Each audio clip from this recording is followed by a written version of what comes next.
कल्पना कीजिए कि आप दुनिया के सबसे मशहूर म्यूजियम में घूम रहे हैं। अचानक आपको आरी की आवाज सुनाई देती है। लगता है कि शायद कोई मरम्मत का काम चल रहा है, लेकिन असलियत में वो एक ऐसी चोरी थी जिसके बारे में सुनकर पूरी दुनिया हैरान रह गई। 19 अक्टूबर 2025 की सुबह 9:30 बजे जब फ्रांस के लूव म्यूजियम में पर्यटक घूम रहे थे, तभी 4 नकाबपोश चोरों ने महज 7 मिनट में नेपोलियन युग के 8 ऐसे गहने चुरा लिए जिनकी कीमत का अंदाजा लगाना ही मुश्किल है। फ्रांस के अधिकारियों ने बाद में बताया कि इन गहनों की कीमत करीब 88 मिलियन यूरो है, जो भारतीय रुपयों में करीब 850 करोड़ रुपए बनती है। लेकिन इनकी ऐतिहासिक कीमत तो इससे भी कहीं ज्यादा है। लूव कोई साधारण म्यूजियम नहीं है, यह दुनिया का सबसे बड़ा और सबसे ज्यादा देखा जाने वाला म्यूजियम है। यहाँ दुनिया की सबसे मशहूर पेंटिंग लियोनार्डो दा विंची की मोनालिसा रखी गई है। इसके अलावा यहाँ प्राचीन ग्रीक मूर्ति वीनस डे मेलो भी है। लूव म्यूजियम में एक खास गैलरी है जिसे गैलरी ऑफ अपोलो कहते हैं। यह गैलरी करीब 61 मीटर लंबी और 15 मीटर ऊंची है। यहीं पर फ्रांस के शाही खानदान के क्राउन ज्वेल्स यानी राज मुकुट और कीमती गहने रखे गए हैं। इस गैलरी में 3 शीशे की अलमारियां हैं जिनमें नेपोलियन, महारानी यूजीनी, महारानी मैरी एमेली और दूसरे फ्रांसीसी शाही परिवारों के गहने सुरक्षित रखे गए थे।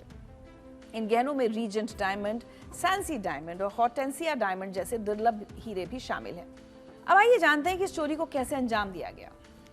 ये कहानी सुनकर आपको लगेगा जैसे किसी हॉलीवुड फिल्म का सीन चल रहा है। 19 अक्टूबर की सुबह जब म्यूजियम खुला ही था, तब 4 चोर एक खास तरह के वाहन के साथ पहुंचे जिस पर एक बास्केट लिफ्ट लगी थी।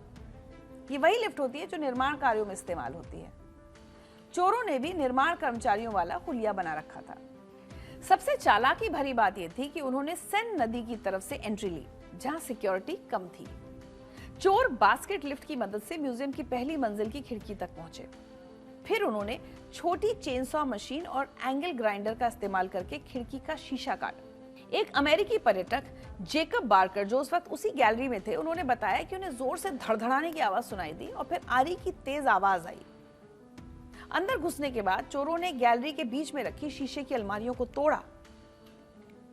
हर चोर को पता था कि उसे क्या चुराना है। वो सधे हुए हाथों से काम कर रहे थे। पूरी वारदात को अंजाम देने में उन्हें सिर्फ 4 से 7 मिनट का समय लगा। गहने चुराने के बाद चौकीदार के शोर मचाने से पहले ही वो स्कूटर पर सवार होकर फरार हो गए। सीसीटीवी फुटेज में देखा गया कि वो A6 हाईवे की तरफ भागे जो पेरिस से दक्षिण पूर्व की ओर जाता है। बाद में वही स्कूटर रास्ते पर पड़ा मिला। लूव दुनिया के सबसे सुरक्षित म्यूजियम में से एक माना जाता है। ये पेरिस पुलिस मुख्यालय से सिर्फ 800 मीटर की दूरी पर है। फिर भी ये चोरी कैसे हो गई? विशेषज्ञों का कहना है कि चोरों ने म्यूजियम की कमजोर कड़ी को पहचान लिया था। सेन नदी की तरफ से सिक्योरिटी थोड़ी कमजोर थी।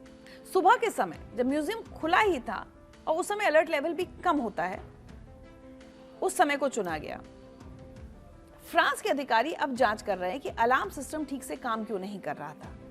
घटना स्थल पर चोरों ने एक बनियान और कुछ औजार छोड़ दिए थे जिन्हें फॉरेंसिक जांच के लिए भेजा गया है। गाड़ी में से एक बोतल भी मिली है जिसकी जांच की जा रही है। फ्रांस के संस्कृति मंत्रालय ने चोरी हुए 8 गहनों की लिस्ट जारी की है। हालांकि 9 चीजें चोरी हुई थी, लेकिन महारानी यूजीनी का सोने का एक मुकुट भागते वक्त चोर गिरा गए, जो म्यूजियम के पास पड़ा मिला, लेकिन वो थोड़ा डैमेज हो चुका था। इस मुकुट में 1300 से ज्यादा हीरे और 56 पन्ने जड़े हुए हैं। फ्रांस के इस म्यूजियम से क्या क्या चोरी हुआ वो बताते हैं आपको। इनमें क्वीन मैरी एमिली और क्वीन हॉर्टेंसी के 3 गहने, एक मुकुट, एक हार और एक कान का झुमका था। क्वीन एमिली की शादी 1809 में फ्रांस के राजा लुई फिलिप से हुई और वो 1830 से 1848 तक फ्रांस की रानी रही। क्वीन हॉर्टेंसी 1804 से 1814 तक फ्रांस के शासक रहे। नेपोलियन फर्स्ट की सौतेली बेटी और 1806 से 1810 तक हॉलैंड के सम्राट रहे लुई बोनापार्ट की पत्नी थी। नेपोलियन फर्स्ट की दूसरी पत्नी क्वीन मैरी लुइस के 3 आभूषण चोरी हुए। इनमें एक पन्ने का हार, एक पन्ने का झुमका और एक कपड़ों पर लगाया जाने वाला ब्रोच था। जो हार चोरी हुए उनमें 8 बेशकीमती पन्ने और 631 हीरे जड़े थे। इसके अलावा क्वीन हॉर्टेंसे के बेटे नेपोलियन थर्ड की तीसरी पत्नी महारानी यूजीनी का एक करीब 2000 हीरो का मुकुट और एक ब्रोच चोरी हो गया। जैसा कि मैंने पहले बताया, इन गहनों की आधिकारिक कीमत $102 मिलियन यानी करीब 850 करोड़ रुपए आंकी गई है। लेकिन पेरिस की प्रोसिक्यूटर लॉर बेको ने कहा कि इनकी ऐतिहासिक कीमत बेशकीमती है। हालांकि चोर इन गहनों से उतना नहीं कमा पाएंगे। Art recovery specialist Arthur brand ने बताया कि चोर इन गहनों को तोड़ देंगे, हीरे पन्ने अलग कर लेंगे और सोने चांदी को पिघला देंगे ताकि पकड़े भी ना जाएं। इस तरह से ये गहने अपना ऐतिहासिक महत्व खो देंगे।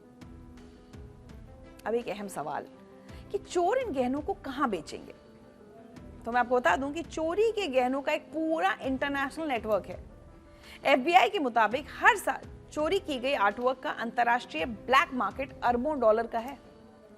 द वॉल स्ट्रीट जर्नल की रिपोर्ट के मुताबिक ये ब्लैक मार्केट दुबई और दिल्ली की हीरा काटने की वर्कशॉप से लेकर न्यूयॉर्क और तेल अवीव के ज्वेलर्स तक फैला हुआ है। आर्ट रिकवरी इंटरनेशनल के फाउंडर क्रिस्टोफर मैरिनेलो ने बताया कि 19वीं सदी के इन गहनों में कोई माइक्रोस्कोपिक सीरियल नंबर नहीं होता, जिससे इन्हें ट्रेस करना बहुत मुश्किल है। चोर सोना पिघलाकर और पत्थर अलग करके किसी संदिग्ध ज्वेलर के पास बेच देते हैं। आर्ट एक्सपर्ट ने चेतावनी दी है कि ये गहने धीरे धीरे मुख्य धारा के बाजार में भी घुस सकते हैं। चोरी के गहने कई बार सामान्य बाजार में भी बिक जाते हैं, क्योंकि गहनों के लिए कोई अंतर्राष्ट्रीय डेटाबेस है नहीं, जबकि पेंटिंग्स के लिए है। लूव्र म्यूजियम में ये पहली चोरी नहीं है। इसका एक लंबा और हैरान करने वाला इतिहास है। सबसे मशहूर चोरी 1911 में हुई थी, जब एक इटालियन कर्मचारी विंसेंजो पेरुजिया ने मोनालिसा पेंटिंग चुरा ली थी। 20 अगस्त 1911 की शाम वो अपनी यूनिफॉर्म पहनकर म्यूजियम में घुसा और एक स्टोर रूम में छुप गया।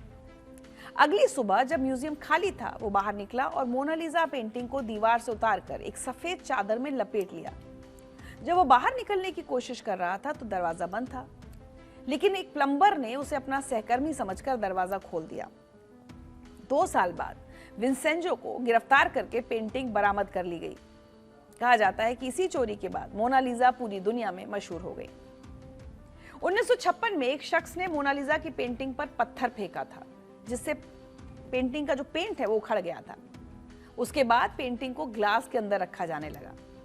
1998 में कैमिलो कोरोट की 19वीं सदी की एक पेंटिंग ली चेमिंडे सेवरेस चोरी हो गई थी, जो आज तक नहीं मिली है। इस घटना के बाद म्यूजियम की सिक्योरिटी बढ़ाई गई थी। इसके अलावा नवंबर 2024 में फ्रांस के पेरिस में कोनियाक जे म्यूजियम से 7 ऐतिहासिक आर्टिफैक्ट्स चोरी हो गए थे। हालांकि कुछ दिन पहले 5 आइटम्स उसमें से बरामद कर लिए गए। पिछले महीने ही चोरों ने फ्रांस के लुमोजे में एड्रियन बूशे म्यूजियम से $11 मिलियन की चीनी मिट्टी के ऐतिहासिक आर्टिफैक्ट चुरा लिए थे। लूव्र म्यूजियम में हुई इस ताजा चोरी को लेकर फ्रांस के राष्ट्रपति इमैनुअल मैक्रो ने वादा किया है कि चोरी के गहने वापस लाए जाएंगे और चोरों को कटघरे में खड़ा किया जाएगा। फ्रांस के गृह मंत्री ने बताया कि इस केस में 100 से ज्यादा जांचकर्ता लगा दिए गए हैं। पुलिस के पास सीसीटीवी फुटेज है, जिसमें 4 चोर म्यूजियम के बाहर आते हुए दिखाई दे रहे हैं। इंटरपोल ने भी इन चोरी के गहनों को अपने डेटाबेस में जोड़ दिया है। इस डेटाबेस में दुनिया भर से 57,000 से ज्यादा चोरी की गई चीजें दर्ज हैं। फ्रांस की संस्कृति मंत्रालय ने बताया कि ये गहने किसी निजी बीमा कंपनी से इंश्योर्ड नहीं है, इसलिए फ्रांस को इनकी चोरी के लिए कोई मुआवजा नहीं मिलेगा। ये चोरी फ्रांस के लिए एक राष्ट्रीय आपदा बन गई है। ये गहने सिर्फ कीमती पत्थर और सोना नहीं थे, बल्कि फ्रांस का इतिहास थे, उसकी विरासत थे। अब देखना यह है कि फ्रांस की पुलिस इन चोरों को पकड़ पाती है या नहीं, और क्या ये गहने अपनी असली हालत में वापस मिल पाएंगे या नहीं। जो भी हो, कहानी दिलचस्प जरूर है और हो सकता है इससे इंस्पायर होकर एक हॉलीवुड की फिल्म बन जाए।